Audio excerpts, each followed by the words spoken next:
आकाशवाणी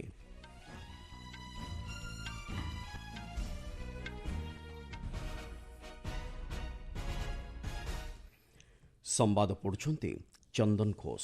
मुख्य संवाद। दिल्ली विधानसभा निर्वाचन लगी आज प्रचारर शेष दिन। आसंता 5 तारिख रे भोट ग्रहण।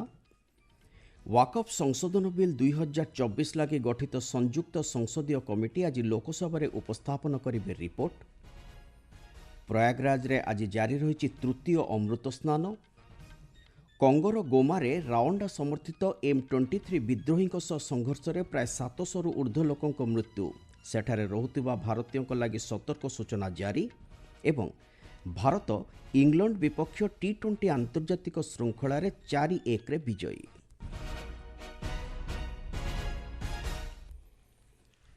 दिल्ली विधानसभा निर्वाचन लगी प्रचार कार्यर आज होची शेष दिवस। बीजेपी आप और कांग्रेस दलर स्टार प्रचारक तथा वरिष्ठ नेतृवृंद विभिन्न स्थान में जनसमावेश रोड शो तथा घर को घर बुली मतदाता निज निज दलीय प्रार्थी सपक्ष में आकृष्ट करिबारे प्रयास जारी रखिछन्ति। 70 आसन विशिष्ट दिल्ली विधानसभा लगी आसंता 5 तारिख बुधवार दिन भोट ग्रहण हेबाकु थिबा बेले 8 तारिख शनिवार दिन गणति कराजिबो। ए निर्वाचन में मोट 699 जन प्रार्थी प्रतिद्वंदिता करुछन्ति।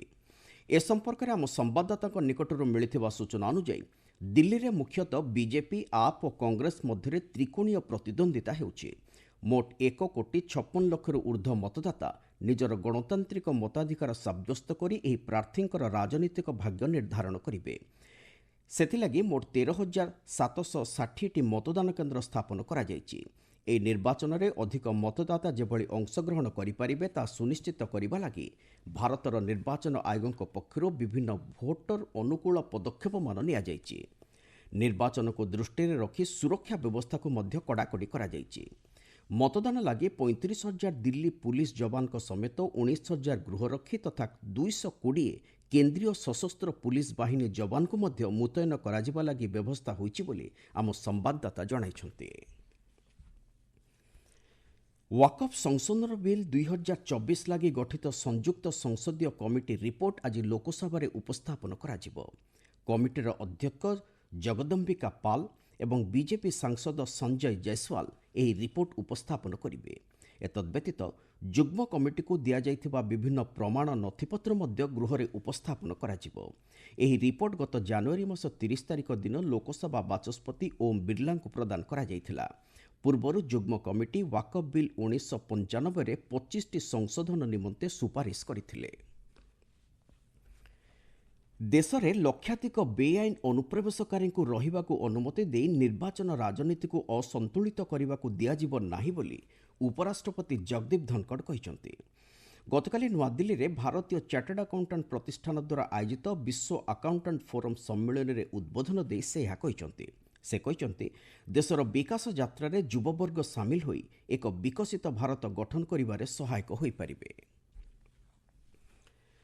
उत्तर प्रदेश प्रयागराज ठारे बसंत पंचमी अवसर में महाकुंभ रे आज तृतीय अमृत स्नान जारी रही।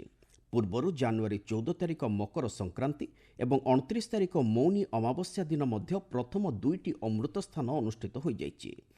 महानिर्वाणी पंचायती आखड़ा एवं शंभु पंचायती अटल आखड़ा आज प्रत्युष प्रथमे त्रिवेणी संगम ठारे एही पवित्र स्नान अवसर में बुड़ पकाइथिले। एथिलागि 50,000 ऊर्ध्व पुलिस कर्मचारी समेत अर्धसामरिक बाहिनी को मध्य सेठारे मुतयन करा जायछि। गत मास 13 तारिख आरंभ होइतिबा विश्वर एही सर्वबृहत धार्मिक समागम रे एपर्यंत 35 कोटी ऊर्ध्व श्रद्धालु जोग देई त्रिवेणी संगम रे बुड़ पकाई सारिछन्ति। मिलित जातिसंघ साधारण परिषद अध्यक्ष फिलेमन यांग आसंता कालिठारु भारत गस्तरे आसुचंती। श्री यांग 8 तारिख पर्यंत भारत में रही विभिन्न कार्यक्रम में जोगदेवे। गणमाध्यम को ए संपर्क में सूचना दे से कहते गत दशंधि में भारत उल्लेखनीय रूपांतरीकरण हासिल करिछि। तांको गस्त अवसर में भारत में तृणमूल स्तर में डिजिटाल तथा अभिनव वैषयिक ज्ञानकौशल माध्यम किभଳି परिवर्तन होइछि ताहा से प्रत्यक्ष भाव अनुभव करिवार सुजोग पाइबे। विश्वर सर्वबृहत गणतांत्रिक देश तथा पंचम बृहत अर्थव्यवस्था हासिल करथिबा भारत मिलित जातिसंघ एक गुरुत्वपूर्ण सदस्य बोली से कहिसंति। आपण माने संवाद सुनुचंती आकाशवाणी रो। କଙ୍ଗୋର ସର୍ବବୃହତ୍ ସହର ଗୋମାରେ ରାଉଣ୍ଡା ସମର୍ଥିତ M23 ବିଦ୍ରୋହୀଙ୍କ ସହ ସଂଘର୍ଷରେ ପ୍ରାୟ 700ରୁ ଉର୍ଦ୍ଧ୍ୱ ଲୋକଙ୍କର ମୃତ୍ୟୁ ଘଟିଛି। କଙ୍ଗୋ ସରକାରଙ୍କ ମୁଖପାତ୍ର ଗଣମାଧ୍ୟମକୁ ଏହି ସୂଚନା ଦେଇ କହିଛନ୍ତି, ଗୋମା ସଡ଼କକୁ ଜନଶୂନ୍ୟ କରିବା ଲାଗି ଏହି ବିଦ୍ରୋହୀମାନେ ଆହ୍ୱାନ ଦେଇଛନ୍ତି। ଏହି ଅବସରରେ କଙ୍ଗୋର କିନ୍ସାସାସ୍ଥିତ ଭାରତୀୟ ଦୂତାବାସ ପକ୍ଷରୁ ବୁକାବୁରେ ରହୁଥିବା ଭାରତୀୟମାନେ ସୁରକ୍ଷିତ ସ୍ଥାନକୁ ଚାଲିଯିବା ଲାଗି ପରାମର୍ଶ ଦିଆଯାଇଛି। ପୂର୍ବ କଙ୍ଗୋରେ ସୁରକ୍ଷା ପରିସ୍ଥିତି ଉପରେ ଭାରତୀୟ ଦୂତାବାସ ପକ୍ଷରୁ ତୀକ୍ଷ୍ଣ ଦୃଷ୍ଟି ରଖାଯାଇଛି। ସେଠାରେ ରହୁଥିବା ସମସ୍ତ ଭାରତୀୟଙ୍କୁ ସେମାନଙ୍କ ନିକଟରେ ଜରୁରୀ ପରିଚୟପତ୍ର, ଆବଶ୍ୟକ ଔଷଧ, ଖାଦ୍ୟ, ପୋଷାକ ଏବଂ ଭ୍ରମଣ ଦଲିଲ ରଖିବା ଲାଗି ପରାମର୍ଶ ଦିଆଯାଇଛି। ସେଭଳି ସ୍ଥାନୀୟ ଗଣମାଧ୍ୟମ ଉପରେ ନଜର ରଖିବାକୁ ମଧ୍ୟ କୁହାଯାଇଛି। ମିଳିଥିବା ସୂଚନା ଅନୁଯାୟୀ M23 ବିଦ୍ରୋହୀ ବୁକାବୁଠାରୁ ପ୍ରାୟ 25 କିଲୋମିଟର ଦୂରରେ ଥିବା ଖବର ମିଳିବାରୁ ଭାରତୀୟ ଦୂତାବାସ ପକ୍ଷରୁ ଏଭଳି ପଦକ୍ଷେପ ନିଆଯାଇଛି। ଆକାଶବାଣୀର ଦ୍ୱିଭାଷିକ ଫୋନ୍ ଇନ୍ କାର୍ଯ୍ୟକ୍ରମ ପବ୍ଲିକ୍ ସ୍ପିକ୍ ଆଜି ରାତି 9:30ରେ ପ୍ରସାରଣ କରାଯିବ।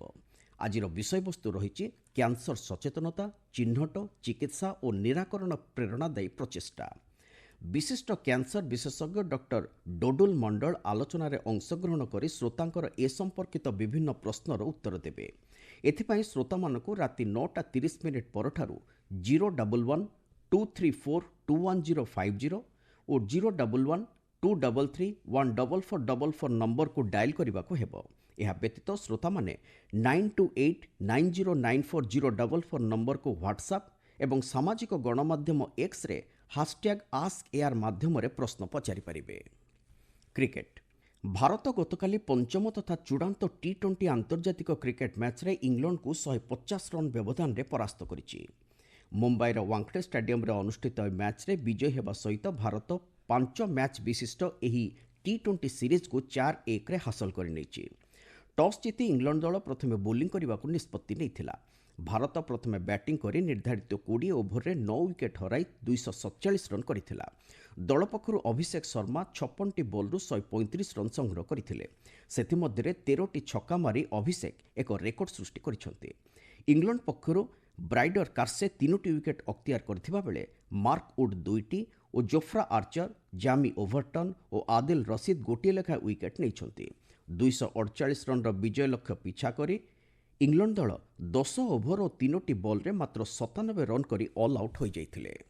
ଓପନର ଫିଲିପ୍ ସଲ୍ଟ ଦଳ ପକ୍ଷରୁ ସର୍ବାଧିକ 55 ରନ୍ କରିଥିଲେ। ଭାରତର ମହମ୍ମଦ ସାମି 3ଟି ୱିକେଟ୍ ନେଇଥିବା ବେଳେ ବରୁଣ ଚକ୍ରବର୍ତ୍ତୀ, ଶିବମ ଦୁବେ ଓ ଅଭିଷେକ ଶର୍ମା 2ଟି ଲେଖାଏଁ ଓ ରବି ବିଷ୍ଣୋଇ ଗୋଟିଏ ୱିକେଟ୍ ହାସଲ କରିଛନ୍ତି।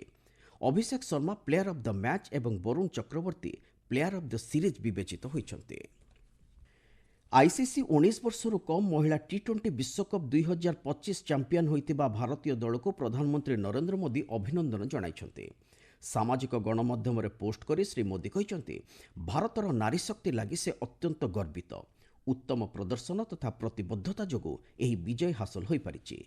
ଏହା ଆଗାମୀ ଦିନରେ ଖେଳାଳିଙ୍କୁ ପ୍ରେରଣା ଯୋଗାଇବ ବୋଲି ପ୍ରଧାନମନ୍ତ୍ରୀ ଆଶାବ୍ୟକ୍ତ କରିଛନ୍ତି। ଏଠାରେ ସୂଚନା ଦିଆଯାଇପାରେ, କୁଆଲାଲମ୍ପୁର ସ୍ଥିତ ବାଇମସ୍ ଓଭାଲ ଷ୍ଟାଡିୟମରେ ଖେଳାଯାଇଥିବା ଆଇସିସି 19 ବର୍ଷରୁ କମ୍ ମହିଳା T20 ବିଶ୍ୱକପ୍ କ୍ରିକେଟ ଫାଇନାଲରେ ଭାରତ ଦକ୍ଷିଣ ଆଫ୍ରିକାକୁ 9 ୱିକେଟ୍ରେ ପରାସ୍ତ କରି କ୍ରମାଗତ ଦ୍ୱିତୀୟ ଥର ଲାଗି ବିଶ୍ୱ ଚାମ୍ପିୟନ ହୋଇଛି। ଭାରତର ଗ୍ରାଣ୍ଡମାଷ୍ଟର ଆର୍ ପ୍ରଜ୍ଞାନନ୍ଦା ସମ୍ମାନଜନକ ଟାଟା ଷ୍ଟିଲ୍ ମାଷ୍ଟର୍ସ 2025 ଟାଇଟଲ ହାସଲ କରିଛନ୍ତି। ଗତ ରାତିରେ ନେଦରଲ୍ୟାଣ୍ଡର ୱିଚକ୍ ଆଞ୍ଜିରେ ଅନୁଷ୍ଠିତ ଏକ ସଂଘର୍ଷପୂର୍ଣ୍ଣ ମ୍ୟାଚ୍ରେ ସେ ବିଶ୍ୱ ଚାମ୍ପିୟନ ଡି ଗୁକେସଙ୍କୁ ପରାସ୍ତ କରିଥିଲେ। 2006 ମସିହାରେ ବିଶ୍ୱନାଥନ ଆନନ୍ଦଙ୍କ ପରେ ପ୍ରଜ୍ଞାନନ୍ଦା ଏହି ଟାଇଟଲ ହାସଲ କରିବାରେ ପ୍ରଥମ ଭାରତୀୟ। ମୁଖ୍ୟ ସମ୍ବାଦଗୁଡ଼ିକ ପୁଣି ଥରେ। ଦିଲ୍ଲୀ ବିଧାନସଭା ନିର୍ବାଚନ ଲାଗି ଆଜି ପ୍ରଚାରର ଶେଷ ଦିନ। ଆସନ୍ତା 5 ତାରିଖରେ ଭୋଟ ଗ୍ରହଣ। ୱାକଫ୍ ସଂଶୋଧନ ବିଲ୍ 2024 ଲାଗି ଗଠିତ ସଂଯୁକ୍ତ ସଂସଦୀୟ କମିଟି ଆଜି ଲୋକସଭାରେ ଉପସ୍ଥାପନ କରିବେ ରିପୋର୍ଟ। ପ୍ରୟାଗରାଜରେ ଆଜି ଜାରି ରହିଛି ତୃତୀୟ ଅମୃତ ସ୍ନାନ। କଙ୍ଗୋର ଗୋମାରେ ରାଉଣ୍ଡା ସମର୍ଥିତ M23 ବିଦ୍ରୋହୀଙ୍କ ସହ ସଂଘର୍ଷରେ ପ୍ରାୟ 700ରୁ ଉର୍ଦ୍ଧ୍ୱ ଲୋକଙ୍କର ମୃତ୍ୟୁ। ସେଠାରେ ରହୁଥିବା ଭାରତୀୟଙ୍କ ଲାଗି ସତର୍କ ସୂଚନା ଜାରି। ଏବଂ ଭାରତ ଇଂଲଣ୍ଡ ବିପକ୍ଷ T20 ଆନ୍ତର୍ଜାତିକ ଶୃଙ୍ଖଳାରେ 4-1ରେ ବିଜୟୀ। ସମ୍ବାଦ ଶେଷ ହେଲା। ଅଧିକ ସମ୍ବାଦ ପାଇଁ ଆପଣମାନେ newsonair.gov.in ୱେବସାଇଟ୍ ଏବଂ ନ୍ୟୁଜ୍ ଅନ୍ ଏୟାର ଆପ୍ରେ ଲଗ୍ଇନ୍ କରିପାରିବେ।